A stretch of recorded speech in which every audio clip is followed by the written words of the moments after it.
Decluttering is supposed to be something that leads us to a more peaceful home and a lighter mental load, and oftentimes we can find ourselves overwhelmed by the decluttering process or even the thought of the decluttering process, and if we are involved in the process, we very quickly find ourselves burned out. In this video, I'm going to explain in more detail the 3 reasons that I think this often happens to us and how to fix it.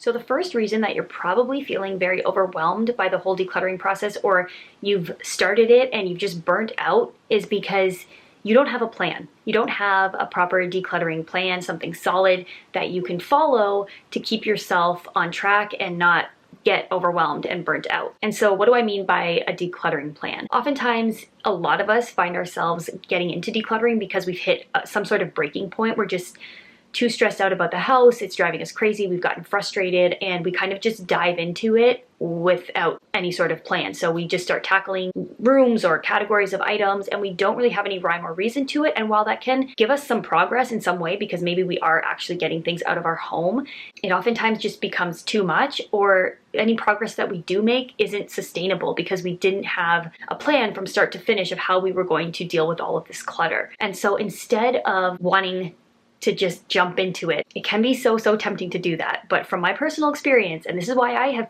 personally failed at it time and time again, is I've never had a solid concrete plan, and that is something that I'm changing and something that I'm going to make an effort with going forward. And so a plan means, number one, you want to have clear goals and intentions as to what you want to accomplish. So not having any kind of idea, saying that I just want to have, a more clutter-free home is one thing, but to say specifically, like, I want to simplify my wardrobe so that every time I get dressed in the morning, it's really easy and I'm not looking through clothes that I don't even love or wear, and it's just very simple and peaceful and I can do it with ease and makes me feel good to get dressed every day. Like, being more specific that way, and then further to that, saying like, I am going to spend 10 minutes every day on my wardrobe until it's at that point where I feel that way about it that I want to feel.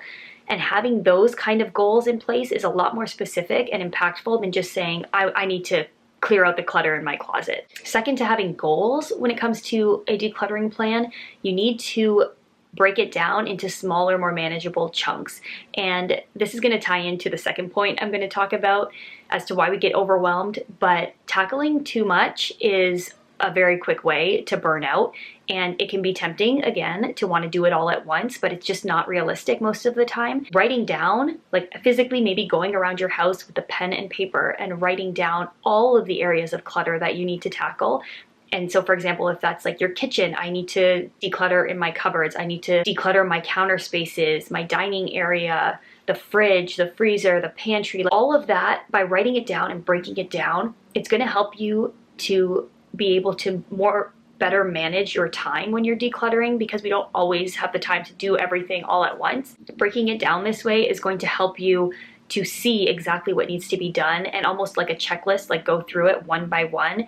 And it might not be the total house, declutter impact that you want to have in one day, but at least you're getting a little bit done at a time. You're not overwhelmed, you're not burning out. Part of the plan as well, part of your decluttering plan, aside from creating those goals and then breaking down your tasks into like manageable chunks, you need to have an organization plan after the fact. This is where I have struggled in the past. So if you're decluttering your closet or your kitchen or your bathroom, once you've done the decluttering, once you've cleared out all of the excess, you then need to make sure that the space is functioning well, that the things that are remaining there in your closet or in your bathroom or in your kitchen, that it's set up in a way that it functions and it's practical and it's easy to take things out, put things away. Having those organization systems in place after you've decluttered, that's key, not before, but after, because you just want to deal with the stuff that you're left with.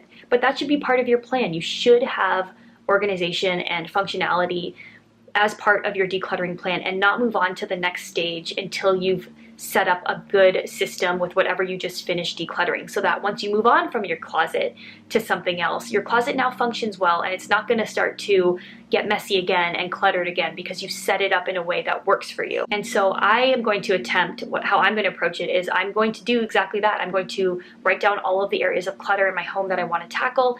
I'm going to go through area by area, and once an area is fully decluttered, I'm then going to put in whatever organizational systems or storage needs to be in place to have that space function well. And once I feel confident that it works well for me, then and only then I will move on to the next area that I want to declutter. And so I think that's a very important part of your plan as well. And finally, when it comes to a decluttering plan, so you've set out your goals, you've broken down your tasks into manageable chunks, and you've set up some sort of functional organization. You need to implement maintenance habits. So you can't just expect that once it's been done and decluttered and organized that it's going to stay that way beautifully forever, because things are always coming into our home and things are being used and taken out and put back, and so things need to be maintained. And in order to do that, it helps to have maybe in your schedule like some sort of weekly, or however frequently you think you might need it, daily, weekly, monthly decluttering maintenance. So just to make a point to go back and just revisit those items that you decided to keep, and just kind of have like that regular decluttering maintenance ongoing. So that way you don't end up like me, time and time again, feel like you're starting from scratch all over and having to declutter your whole house all over again because you just didn't maintain things well in the first place. When you are going through the part of your decluttering plan where you're physically decluttering, make sure that you have the supplies that you need. So you have garbage bags to get rid of any obvious garbage. You have a donation box or bin. You have some maybe box or storage container that's items that you know you're keeping but maybe need to be still decided where they're going to go in your home. So have these supplies already set up and ready to go, so you're not kind of starting the decluttering process, whether it's your closet or wherever you're tackling, and you just don't have a place to put all of these things that you're deciding to declutter. So make sure that as part of your plan, you have the supplies that you need. Okay, so that was a little bit long-winded, but I wanted to talk about that because it's so crucial, and I have found that it is just so important to have a decluttering plan. It's one of the, probably the most important reason that a lot of us fail at decluttering, and we find ourselves starting from scratch over and over and over again. And so that is the main reason, I think, that we get overwhelmed by decluttering. But there are two more reasons that I think contribute to it. The second reason is trying to do too much too quickly. And I touched on this when I was talking about the decluttering plan, but this is huge. This is probably a lot of the reason that most of us burn out when we're decluttering. It does contribute to the overwhelm, but we also burn out. And we burn out really fast because we're trying to do too much too fast. And while there are probably a select few out there who can tackle their entire home in one weekend or a week and probably get it from like this chaotic, cluttered mess of a house to this peaceful, beautiful home in a matter of a short period of time, that's rare, and that's not the norm, because for most of us, especially if we have families, it's just not practical to get it all done in such a quick period of time. We forget that we didn't accumulate all of this clutter in a day or a week or even a month.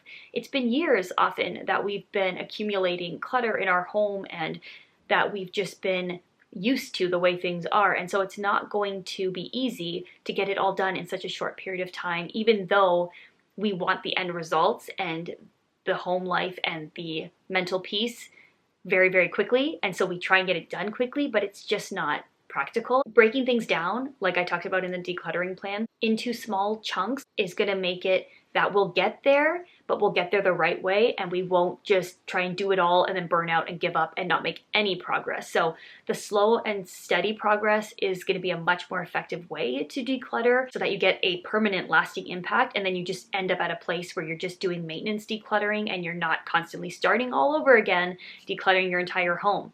Recognizing if you're that type of person who just tries to do way too much too soon when it comes to decluttering, that's probably why you're getting overwhelmed and burnt out by the whole process of it.